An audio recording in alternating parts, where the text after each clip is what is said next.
The early autumn breeze carried the scent of cedar and crisp leaves as I, Sophia Reed, stepped into the grand ballroom of the Silverwood Manor, a historic estate nestled in the Berkshires. It was my fiancé Ethan's 40th birthday gala, an opulent affair with gilded chandeliers, velvet drapes, and a guest list of Boston's elite. I carried a sleek portfolio case, inside which was a set of architectural blueprints I'd designed for a community center, a gift I'd poured months into, hoping to share my pride with his family. At 34, I was the lead architect at Green Horizon Designs, a firm I'd co-founded after selling my first eco-friendly housing project to a national developer 8 years ago. Yet, to Ethan's mother, Margaret, I was merely the earnest girl who married into their world, someone they tolerated but never respected. The room hummed with laughter and clinking glasses as Ethan, dashing in a tailored tuxedo, mingled with guests. Margaret, regal in a sapphire gown, held court at the head table, her piercing gaze missing nothing. My sister-in-law, Claire, a socialite with a penchant for drama, was fluttering around with a champagne flute, while Ethan's brother, Thomas, a stockbroker, boasted about his latest deal. I approached with my portfolio, my smile tentative. "I brought something for Ethan, a design I've been working on," I said, opening the case to reveal the blueprints. Margaret's lips twitched into a tight smile. "Oh, Sophia, how sweet. But we've already planned a proper gift from the family. A yacht, something substantial." Claire giggled, adding, "Blueprints? Darling, stick to arranging flowers. Architecture's a bit out of your league." Thomas chuckled, patting my shoulder with that condescending air. The portfolio sat unopened, a silent rejection amid the glittering table. I'd grown used to this dismissal. Growing up, I was the practical one, while Ethan shone as the charismatic heir, and Claire dazzled with her charity galas. When my father's construction business faltered after his heart attack, I deferred college to rebuild it, working nights to pay off loans. I turned it into Green Horizon, a name now synonymous with sustainable design, but they never asked about it. Last Thanksgiving, when I invited them to the firm's ribbon cutting, Claire texted, "Just core family this year, sorry." I'd funded Thomas's first stock investment, designed Claire's wedding pavilion pro bono, and stayed silent when they overlooked my contributions. Yet here I was, still the outsider they pitied. The sting deepened as I retreated to a side table with a glass of sparkling water. Overhearing Margaret whisper to a guest, "Sophia's a dear, but she'll never match our circle, too common," and Claire's laugh, "She tries so hard, it's almost tragic." I felt a crack in my resolve. I didn't cry. I'd learned tears were a weakness they'd exploit. Instead, I slipped out to the garden, my mind already plotting. That night, after the gala, Margaret cornered me near the rose bushes. The moonlight softened her features, but her voice was steel. "Sophia," a word alone. She leaned in, her tone devoid of warmth. $500,000. Pay me, and I'll stay out of your marriage. Refuse, and I'll ensure Ethan leaves you. You've got the money. It's nothing to you." I froze, her words casual as if requesting a loan. "You're successful now, dear, but you'll never be one of us," she added, her eyes cold. For the first time, I saw her not as a difficult mother-in-law, but a manipulative predator cloaked in charm. This wasn't a threat, it was a declaration of war. Silently, I vowed not to pay, but to dismantle her carefully curated facade. What chilled me about Margaret wasn't her words, it was the void in her gaze. She smiled with her mouth, but her eyes held no empathy, only calculation. She offered help only to wield it later. When my mother battled cancer, Margaret pulled me aside at a family dinner and said, "I feel for you, dear, but don't burden Ethan with that gloom. He needs positivity." I held back tears, nodding. She played the benevolent matriarch at galas, but I'd seen her berate waitstaff, muttering, "These peasants don't belong here."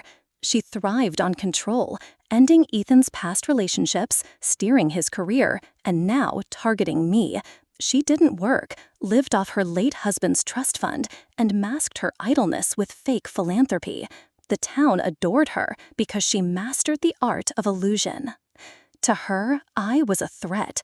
Independent, self-made, loved by her son. She screamed, lied, manipulated, all with a smile. I didn't. I watched, waited, planned. That night, as she laughed with her wine glass raised, I decided to rip off her mask publicly. She wanted my money, but feared losing her reputation more. I'd give her neither. I'd give her exposure. Margaret wasn't just cruel to me, she preyed on the vulnerable. At a recent family brunch, I saw her snap at a young caterer who spilled sauce, hissing, "You're useless, clean it up and stay out of sight." The boy apologized, head down, while she returned to the table with a serene smile, saying, "Some people only learn through discipline." She despised women who didn't need her, and I, successful, respected, was unforgivable. But she was cunning, striking with precision, never raising her voice. Her philanthropy raised red flags. She claimed to lead a women's shelter initiative, posting photos with donation jars and tearful speeches, but details were vague. Funds seemed to vanish, and events were sporadic. A chance encounter with a shelter volunteer revealed the truth. Promised beds never arrived, and a well-dressed woman visited only for photo ops, leaving staff uneasy. I suspected Margaret. I hired a private investigator, and within weeks, we uncovered $90,000 in misappropriated funds, fake invoices, ghost donors, and luxury purchases traced to her accounts. She was embezzling from the shelter, using vulnerable women's stories to fund her lifestyle. It was worse than her blackmail. It was predatory. That night, I cried, rage and adrenaline fueling me. I compiled the evidence, bank statements, emails, photos, knowing a direct confrontation wouldn't work. Margaret thrived on appearances. She'd twist any accusation into a sob story, and Ethan might believe her.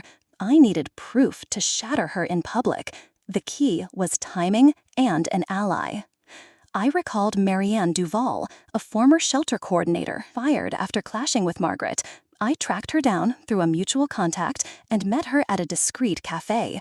Marianne arrived with a worn briefcase, her eyes tired but resolved. Over 2 hours, she spilled everything. Margaret forged donation receipts, pressured staff to lie about fund use, and once suggested staging a fake rescue for publicity. Marianne was sacked when she refused, her reputation smeared. She handed me a folder, unsigned contracts, internal memos, a recording of Margaret berating a volunteer. "Don't use my name," she warned. "She's ruthless. But if you can expose her, I'm with you." The next month, Margaret was set to receive the Philanthropist of the Year award at a televised gala. She'd been hyping it on social media, posing in gowns, quoting inspirational lines. I saw my moment. I created an anonymous blog, Unmasked Benefactor, with a headline, "Philanthropist of the Year Steals from the Sheltered." It included visuals, timelines, screenshots, audio clips, enough to convict her in the court of public opinion. A hotel staff friend agreed to distribute sealed envelopes with the blog link at the gala. The event was scheduled for October 15, 2025 at 8 p.m. broadcast live.